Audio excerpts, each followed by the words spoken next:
Hello everybody and welcome to a brand new Elder Scrolls Online roll video with me, Sherman. Today guys, we're going to be taking a look at the Paladin and its damage dealer setup. And this way you guys, if you so choose to play this way, you can choose to play the Paladin as a damage dealer. Now, I'm going to be very adamant and clear about this. In order to play this in end game, it will not be score runs. This is just to play end game and have fun. That means to do the trials on normal or veteran, not doing them on hard mode.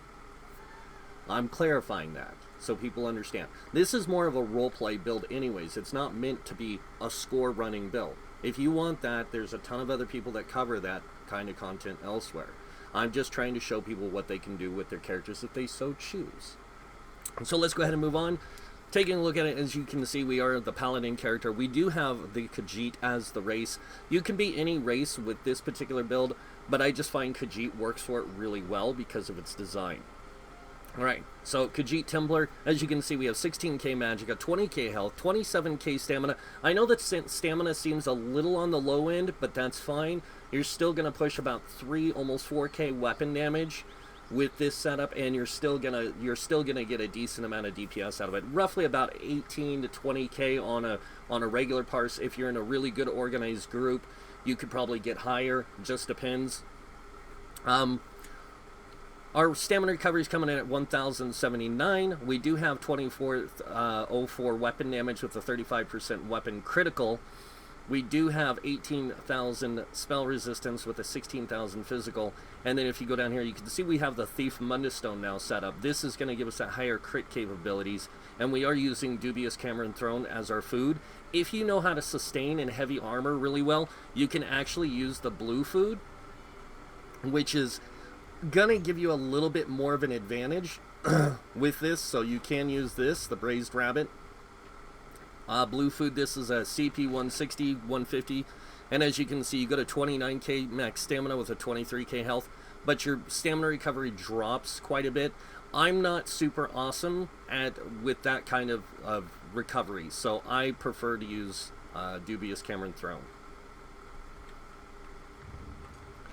So, alright, so now that we're set up, let's go down here.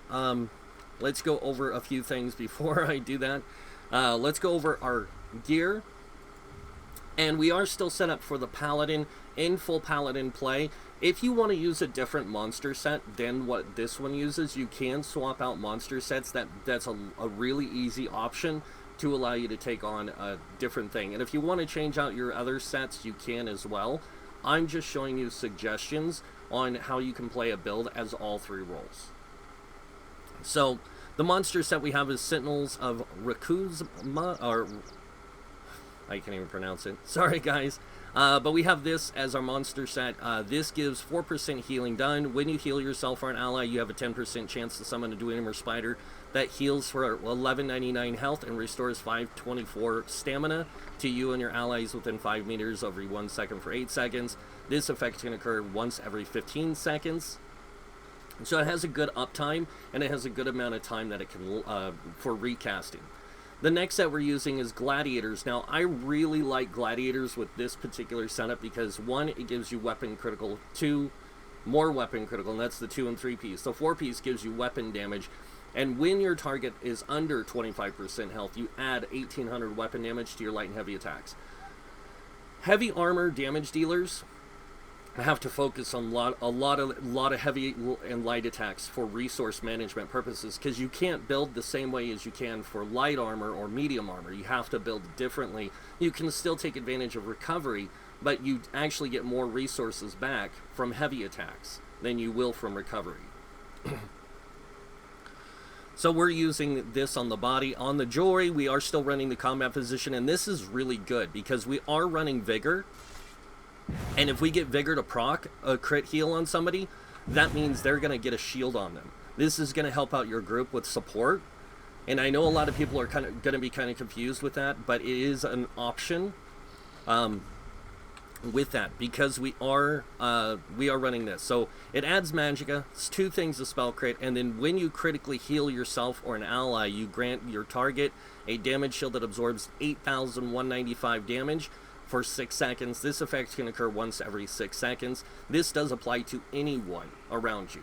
So even if you're not using that heal, Vigor, you can't even use your own class abilities like Extended Ritual. It will heal for a little bit, you know, and you can just set it down, boom. And people can use it as a synergy, and then this way, if anyone gets the critical heal from it, they will get that shield as well. Because you do have a 33% spell critical with it. So, but you can see here, yeah, that's how we have that set up. Now, moving on to the traits that we have on the gear and the enchants. On the big pieces, we have Invigorating on the helm, the chest, and the legs, and this is going to give you higher recovery rates. So when you play either a tank or healer or damage dealer, you can take advantage of those higher recovery rates and the fact that you're a Khajiit. Now, moving on to the smaller pieces, we are using Sturdy on all the smaller pieces because this is primarily a tank build. So you can't really focus on being a high-end damage dealer, but you can do enough damage to do at least 90% of the content. That means pretty much all dungeons and trials on normal and veteran. Hard mode is a different story. You could attempt them, but I don't know how well these would work in there. And I don't know how well this would work as a damage dealer. It would be more effective as a tank in a hard mode trial, since it is primarily built to be one. Now, on these enchants for the gear, we have 3 tri-stats on the big pieces. This is going to allow us to hybridize our character into more of a hybrid play style. We also have Magicka on the helm, or on the shoulders, sorry, and the belt. This is going to, again, allow us to hybridize. And then we have Stamina on our boots and our gloves, and this is going to allow us to hybridize. Now, moving on to the jewelry, we are running 2 Trirune, one with a weapon damage enchant, one with a spell damage enchant. This is kind of just to balance out our characters so we have a little bit of everything, both weapon damage and spell damage. We do have more weapon damage than we do spell damage, which is fine. We don't need a lot of spell damage to be a healer. We just need a lot of recovery, basically. And then moving on to the necklace here, we do use an infused necklace with a magic recovery. This is how we can sustain that higher magic recovery all the time. Now moving on to the weapons, we are using a greatsword of the combat physician. This is Nirnhoned with Oblivion damage. Now you don't have to use an Oblivion damage enchant if you so choose not to. You can use whatever you want. I like using Oblivion damage because I like tearing through enemies. Even if they pop a shield up or they try to block my attacks, they're still going to take damage. Next, I have a combat physician's bow, and it's infused with a weapon damage enchant. And this is what I primarily use for damage dealing. Now, when I also play damage dealer, I use the stamina power pots. These will give you stamina back. They also grant you major endurance, which increases your stamina recovery. They also grant you major brutality and major savagery, increasing weapon damage and weapon critical. If you don't want to use potions, you can always swap in a few skills from your other things, like the Fighter's Guild. You can use the Evil Hunter to give you the major savagery, and you can use Rally from the two-handed to give you major brutality. And that's if you want to use those. If you don't want to waste potions while you're playing in Overland, then use Rally and that. If you're playing in dungeons and you want to get the dungeons cleared faster, it would be better to use more damage dealing abilities and other abilities to give your group greater potential. Alright. Now, going over the skills. With class skills, take the skills that you think are going to best reflect you and the roles you want to play. When it comes to the two-handed, you're going to want to unlock all... with the class again. I forgot this one. So make sure you get the skills that are going to reflect the way you play them, mostly. So in this case, I use mostly stamina-based abilities in some cases, and then Magicka when I'm playing tank. So a lot of my abilities here are going to be Magicka-based, because when I play tank, I mostly use a lot of Magicka-based abilities. When I play stamina DPS, I focus on stamina. So as you can see, we have all the two-handed abilities and passives, and then also with the classes we have all the passives unlocked as well, class passives. We have two-handed and bow. Those are going to be the primary ones we run. And even if you want to level your character this way, you can. And then you can unlock sword and shield as well. That way you can still utilize a lot of different tools on your character when you get to higher levels. So just make sure you unlock the skills and passives. Moving on to armor, we are in a heavy armor setup, but it's still good to have the light armor, because if you are using any light armor or any magic abilities like this is going to have a high cost. You can reduce that cost by taking advantage of the evocation, and the class itself, the Templar, does get 4% reduced magicka cost, and then with this we get another 2%, so we actually get a 6% reduced cost. With medium armor, since we're playing mostly stamina, we have certain ones along. Now, Grace and this don't really help you when you're playing DPS, but for tanking, they help a little bit more. And then with medium armor, this is going to help you more for your stamina DPS side. So the dexterity is going to give you higher weapon crit, just a little bit. It's going to give you the stamina recovery, and it's going to give you reduced stamina cost. Templars also get 4% reduced stamina cost, so that's a 6% reduced cost. And then you get the athletics. This just increases your movement speed while wearing medium armor, and then it also reduces your dodge roll for each piece of medium armor by 4%. Now that's going to play more into your character because of how you have your CP set up. Heavy armor, we are going to take all the passives here and the skill, because you never know. This skill might be better for you to use in different situations instead of your own class ability for a resistance buff. And it just comes down to the situation. Like, if you want to focus on having some more magicka-based abilities and less stamina, you can use this as your stamina buff, more or less in PvP. So, resolve, really important for you to have, especially as a tankier type character or a heavy armor type character. Any of these are going to help you in the long run.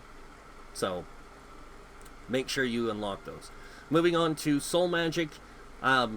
Make sure you just get the passives. You don't have to unlock the abilities if you don't want to, but the passives are really good. The Soul Shatter allows you to do damage back to the enemies when you drop below 20% health. Soul Summons allows you to revive yourself every hour without spending a soul gem. And then Soul Lock allows you to fill an empty soul gem when you kill an enemy, and you have a 10% chance of doing that with a weapon ability. Moving on, Fighters Guild, make sure you unlock the skills and passives. Same thing with Mages Guild, because you never know what you might need in different situations. Psijic Order, same thing. And then moving on to Undaunted, make sure you unlock some of your Undaunted passives. It's always important, not important, but good to have a few synergies that your group can utilize. Alliance, unlock the passives that fit you, or skills that fit you best in the way you play. Same thing with support. Moving on to racial passives, make sure you unlock all the racial passives for the Khajiit, especially for this type of setup. You're going to take advantage of robustness. This is going to give you some stamina recovery. You're going to take advantage of Lunar Blessing. This is going to give you more max magicka, and Feline Ambush, which is going to increase your critical damage and critical healing done by 10%. And you do get that decreased detection radius and stealth. Now you want to point this out about the passives there, because of the critical healing and damage, because it doesn't matter. Any critical healing you do with any skill is going to be affected by that. So even if I'm running just Vigor instead of the extended ritual, I can actually take advantage of this and the amount of healing it can do because of my critical healing. So really, really good. In fact, I can give you a quick example of that. I'm going to go up here and just throw myself off this higher portion of my place, and then I'm just going to pop Vigor. And you'll see the spider automatically popped, which is healing me, and it's giving me stamina back, and I got my shield. So all that stuff procced all at once, and that's really good, because this allows me to be more of a support character, even as a damage dealer. So alright, let's go ahead and jump into CP, which you can see I have reset from my tank setup. We have 66 in Ironclad. This reduces your damage taken from direct damage attacks by 22%. We have 56 in the Thick Skin. This reduces your damage taken from direct, damage over time effects by 20%. 56 in the Hardy, reducing your physical, poison, disease damage taken by 12%. 56 into Elemental Defender, reducing Flame Frost, Shock, and Magic damage by 12%. And then over here, we have 32 into Quick Recovery. This increases our healing received by 8%. Now, We also get 8% healing done, or healing received from wearing heavy armor, so we actually have a 16% healing received. This allows our heals to affect us better. This keeps us in the fight longer, and with the higher survivability of wearing heavy armor, we have that durability that a lot of people don't. Heavy armor focus, we do have 4 points into because we had leftovers, so I put in there and I felt it was best. Moving on, Warlord 40. This reduces your break free cost by 16% in stamina.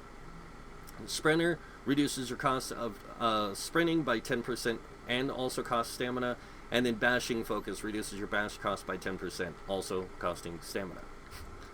Moving on over here, we have 43 into Mooncalf. This increases your stamina recovery by 10%. We have 75 into Tenacity. This increases your fully charged heavy attacks and how much they restore in stamina or magicka by 14%. Now this stacked with your passive from heavy armor, which is 25%, and the base of 30%. That's 55, 69%, almost 70% increase in return when you do that. Moving on, we have 40 into Tumbling. This reduces your dodge roll cost by 16%. Remember what I was talking about with the medium armor giving you 4% reduced dodge roll cost? You actually have a 20%. And then we have 40 into Shadow Ward. With all the other block cost stuff, we can take advantage of blocking better than most damage dealers because we're built more for it. Now moving on over here, we have 43 into Bless. This increases your healing done by 10%. This also applies to any healing skills you might use, whether they be magicka or stamina. 35 into Physical Weapon Expert. This increases your damage done with light and heavy attacks with your two-handed weapon and by 20%, and your bow. Master at Arms, we have 40 points in here. This increases your damage done with direct damage attacks by 16%. Now, if you wanted to, you could pull out of here the Physical Weapon Expert, and you could put into Piercing to give you greater penetration value, if you so choose. Now, we have 56 in a Mighty. This increases your physical poison disease damage done by 12%. We have 56 in the Precise Strikes. This increases your critical damage and critical healing with stamina abilities by 20%. And then 40 into Thaumaturge. This increases your damage done with damage over time effects by 16. And that is the CP setup for this character in a damage dealer or stamina damage dealer setup. Now what I'm going to show you guys is a quick rotation on this guy, and then I'm going to go up there and hit the big guy that gives you all the different group buffs and stuff so you can see what its maximum potential can be like. So, starting off, you're going to want to drink your potion, Trap Beast, Light Attack, Poison Injection, Light Attack, Endless Hail, Light Attack, Caltrops, Light Attack, and then your thing, Light Attack, Swap Bars, Dizzying Swing, Light Attack, Biting Jabs, Brawler, and I know I didn't show you guys this. I will do this. Again, I will show you guys the skills on my bar. I just burned through all my resources. Alright, we just kill him. And I can show you what I got before on this character with a rotation. So, this is what I got before, 17,000. 17,000 isn't bad for having very little penetration value. Okay? Very little. Now, on the big guy, everything's going to change because the big guy's going to give us spear shards. He's going to do all the things that you would normally get in a group. Now, I'm also going to be showing you guys how to do this with the heavy attacks. So, we're just going to do the rotation. And I'm going to show you the full rotation here.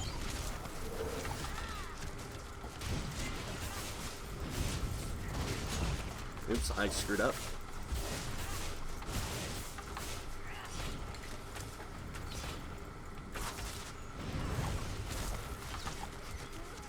After that one, you want a heavy attack, Biting Jabs, heavy attack again, and then this, and then take the synergy, and then Biting Jabs twice, Swap Bars, and I can usually, if you can pull it off really good, you can actually do pretty decent with this. Now you notice how that time I didn't set down the trap, the poison trap, is because every other rotation you want to put down that poison trap. Alright, now let me go over the skills I have on my bar. Starting with the first skill, we have Dizzying Swing. You can use the other morph for this, which is called Wrecking Blow. I just like Dizzying Swing for the fact that it can knock enemies up in the air and back 4 meters. This way I can keep enemies away from my group. Being more tanky, I can actually tank enemies kind of with this setup. So it does allow me to be a little bit more versatile than a standard damage dealer. So using Dizzying Swing really helps out. Next, we have Biting Jabs. As you can see, this one does damage over time, and it does damage up front and then damage over time. And then the final strike reduces the movement speed of your enemies by 70% for 2 seconds. It also grants you Major Savagery for 8 seconds. Next, we have Brawler. This is just here for damage, so you can cleave through a lot of enemies and deal damage to all of them. And this is your primary spammable. This can hit multiple targets in a cone, and this can hit multiple targets in a cone. This is just there to hit extra targets. It's mostly for cleaving stuff, but it also gives you a damage shield for 4,353 damage. That'll absorb 4,353 damage for 6 seconds, and each enemy hit increases the shield strength by 50%. This just allows you to stand the fight a little bit easier and have a little bit more survivability while doing it. Then we have Reverse Slice. This is your execute. So when you spin around and strike your enemies, dealing X amount of physical damage, deals up to 300% more damage to enemies with less than 50% health. Other enemies nearby take 65% of the damage inflicted to the primary target. So when you're executing somebody and you hit them for 24,000, you're going to do 64% of that damage to those other enemies. Or 65%, sorry. Next, we have Echoing Vigor. We have this here basically to keep those buffs up on our group. Because if we can get that Sentinel to come out, it's going to give us resources for us in our group. That little Dwemer Spider, it's going to give us heals, and it's going to give us resources. The other thing is that it can also proc that damage shield we have, which will help us stay in the fight just as much as anybody else in the group to help them. So we're more of a support damage dealer. Next, we have Flawless Dawnbreaker. We have this here mainly for the weapon damage, but we can take advantage of Dawnbreaker if we need to for extra damage over time.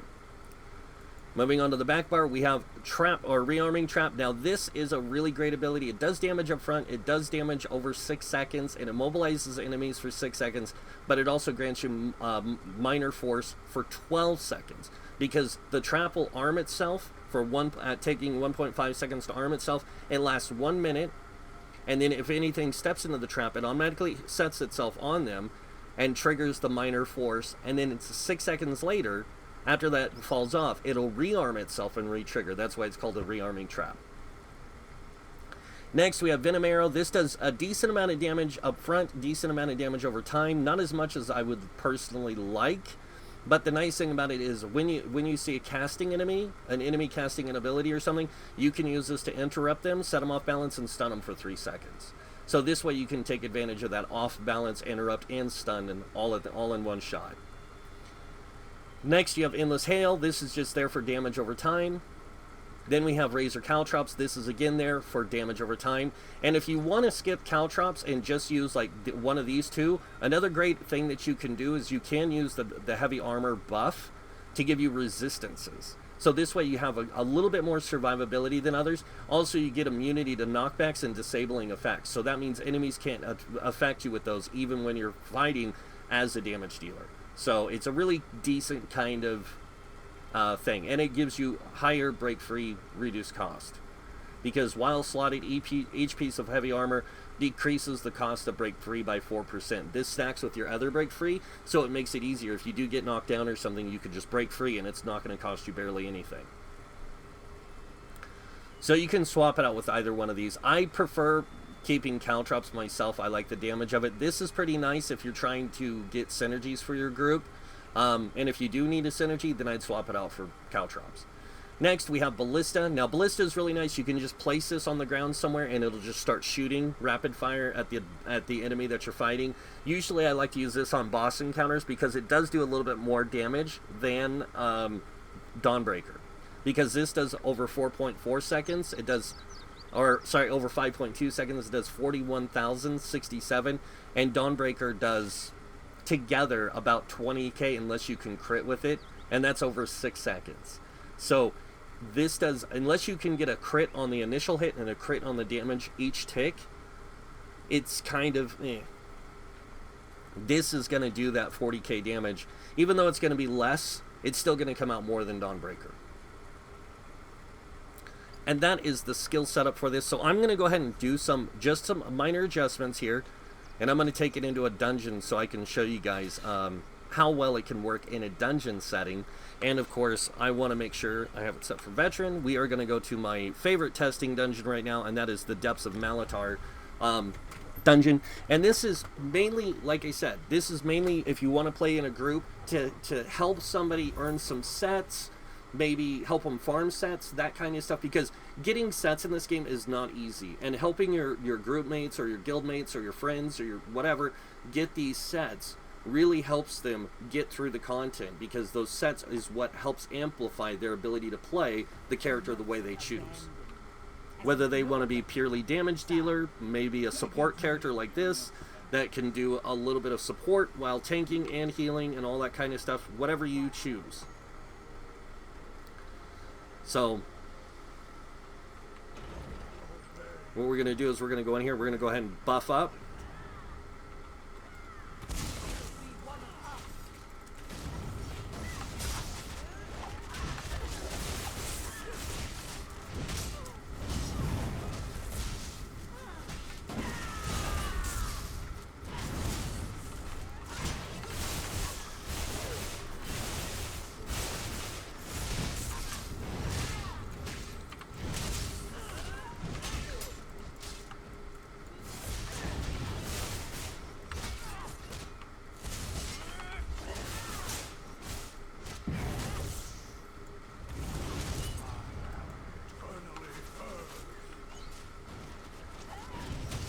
And the other thing that I like about two-handed is you can just hit multiple targets with it all the time. Even heavy attacks can do that, so...